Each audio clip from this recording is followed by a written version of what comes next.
Hi everyone, it's me. Thank you for tuning in.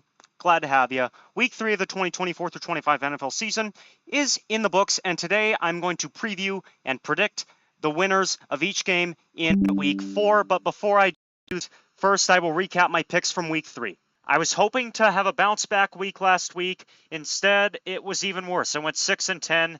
Can we talk about the lock of the week distinction? Because at this point, it might be a jinx for me to pick a lock of the week. My upset of the week fell short for the third straight week. Just not a good week overall. I do need to get back on track with a winning week, so I'll hope to do it right here. Before we begin, I remind you to leave a like if you enjoyed this video, to subscribe to my channel for more content like this, and to click the bell icon to be notified of future uploads. Let's begin. We begin with Thursday Night Football and Cowboys at Giants, both these teams coming in at 1-2. I want to talk about the Dallas side of things because I think they are going to win this game.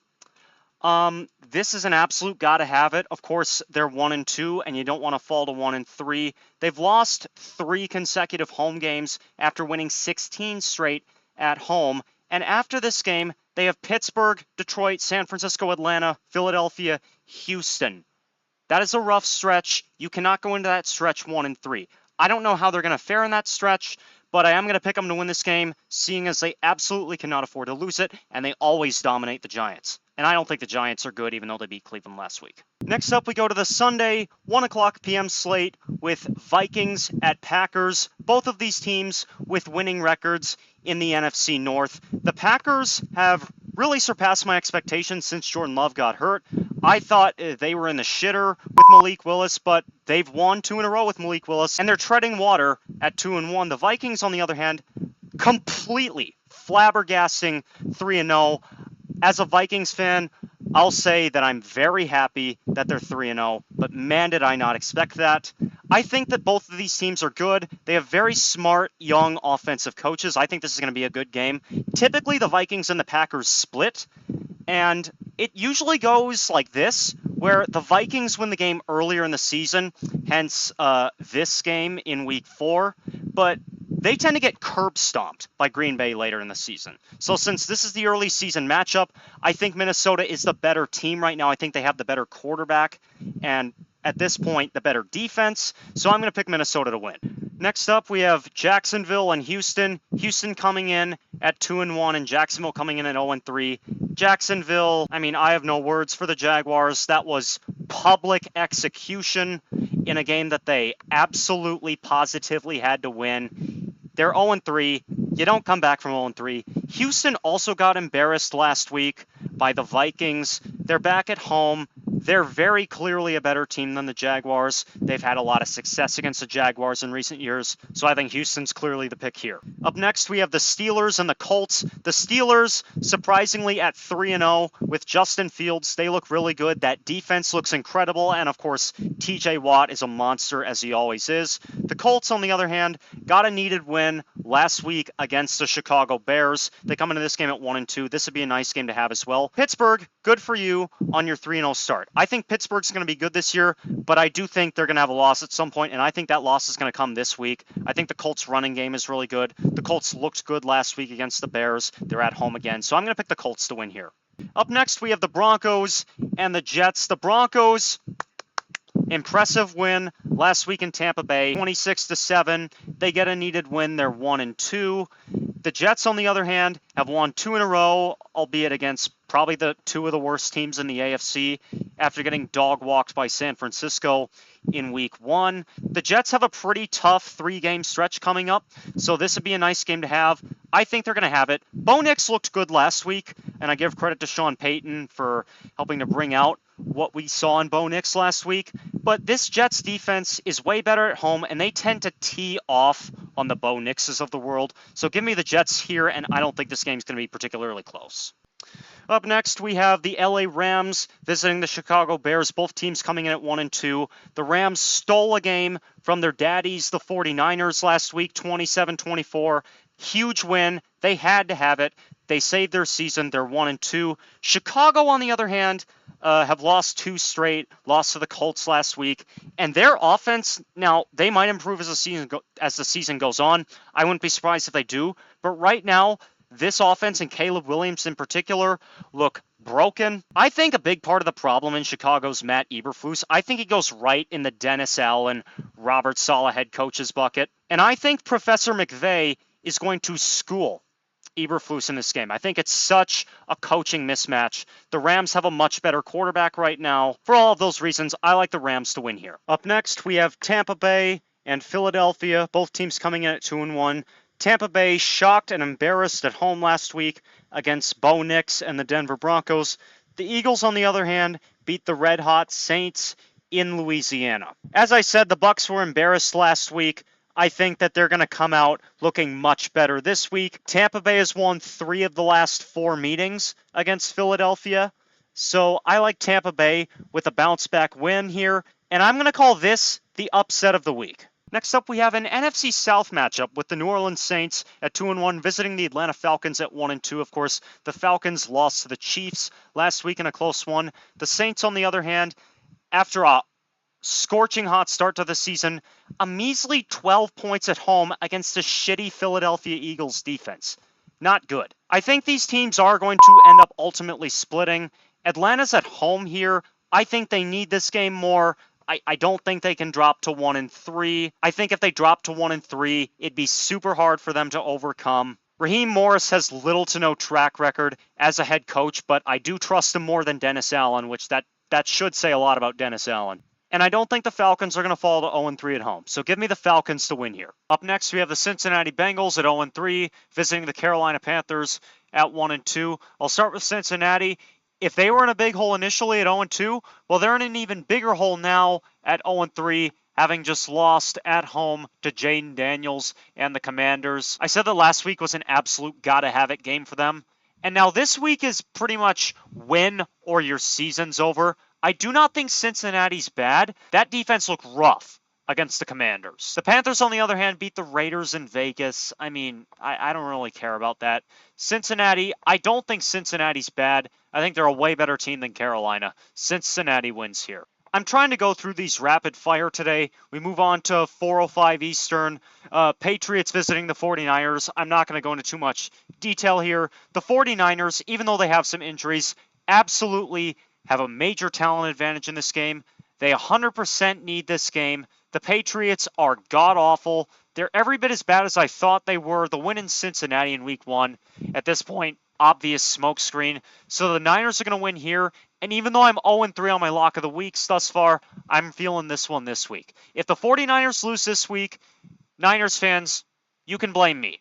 We then have the Washington Commanders at 2-1, visiting the Arizona Cardinals at 1-2. The Commanders, Jaden Daniels looked exceptional in Cincinnati. The Cardinals, on the other hand, have played pretty tough so far this year with a really tough first 3 games. Buffalo, the Rams, and Detroit. They're 1-2, but both of their losses were by 1 score, and they annihilated the Rams. As impressed as I was with Jaden Daniels this past week, I do think the Commanders are going to come back to earth a bit here after a statement win. The Cardinals are at home. I think they need this game more than the Commanders do, so give me the Cardinals to win here. Next up, we have the national doubleheader game on CBS at 4:25 p.m. Eastern, with the Kansas City Chiefs at 3-0, visiting the LA Chargers at 2-1. The Chargers took a loss in Pittsburgh last week, and I believe Justin Herbert left that game with an injury.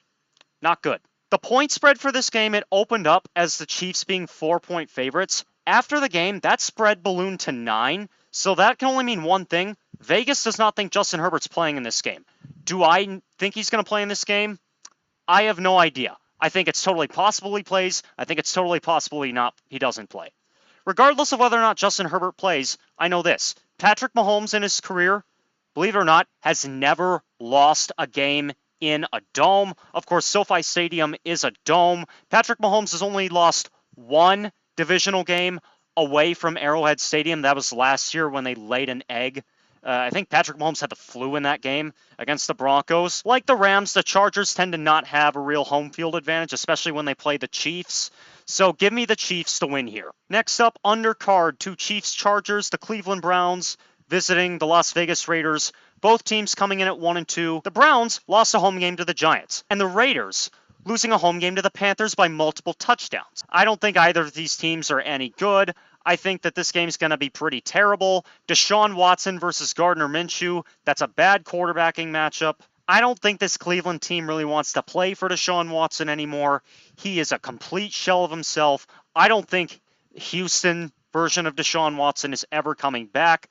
I really don't know which way to go with this one, so I'll go with the home team since that Cleveland defense, although really good at home, isn't nearly as good on the road. Next up, Sunday Night Football, and trust me, this is a game that I will be waiting all day for. The Buffalo Bills at 3-0, visiting the Baltimore Ravens at 1-2. The Baltimore Ravens got a much-needed win in Dallas last week, even though they tried to give it away.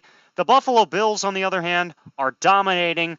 They just curb-stomped the Jaguars after curb-stomping the Dolphins. They are firing on all cylinders right now. This is a matchup between, in my opinion, two of the three best quarterbacks in the league in Lamar Jackson and Josh Allen. So you always got to love that. And because of that, I think this is going to be the game of the week. Who do I think is going to win this game, though? Lamar Jackson, in his career, at least in the last two times he's played Buffalo, has really struggled.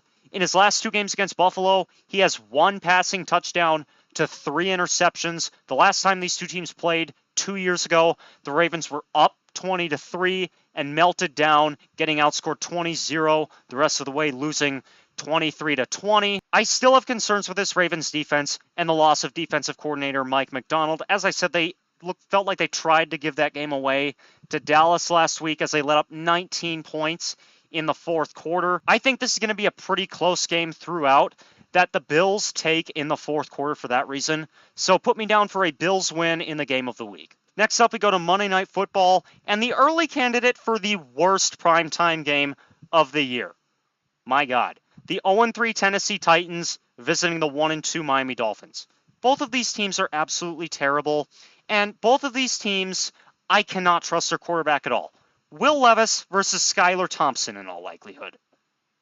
I have an extremely difficult time trusting either of these quarterbacks not to lose the game for their team. I think it's very possible that these two quarterbacks combine for like 4 or 5 turnovers in this game. I think it's that bad. The Titans are coming in at 0-3, so they need this game slightly more than the Dolphins do, even though I think they're already cooked. The Titans won in Miami last year. I think they're going to do it again, so give me the Titans to win this in a really awful game that is probably, in all likelihood, and I could be wrong, but the worst primetime game of the year. And we conclude with the Seattle Seahawks at 3-0, visiting the Detroit Lions at 2-1. I'll just say right off the bat, this is a much, much better game than Titans-Dolphins. I have to imagine that this game is going to attract far more viewership than Titans-Dolphins, let me tell you. Seattle and Detroit have met in the regular season each of the past 2 years at Ford Field, and man, oh man, have they played some exciting games. Last year was an overtime game that the Seahawks won 37-31, and the year before that, the teams combined for 93 points. Both of these teams have defensive-minded head coaches. I think both are very good defensive-minded head coaches in Mike Macdonald and Dan Campbell. I think Seattle is due for a loss. I think Detroit needs this game ever so slightly more than Seattle. Detroit has lost at home to Seattle each of the past 2 years, so I think they're going to come into this one fired up. I'm going to take Detroit here in a super high-scoring game. And that will be all for today. I remind you to leave a like if you enjoyed the video and to subscribe for more.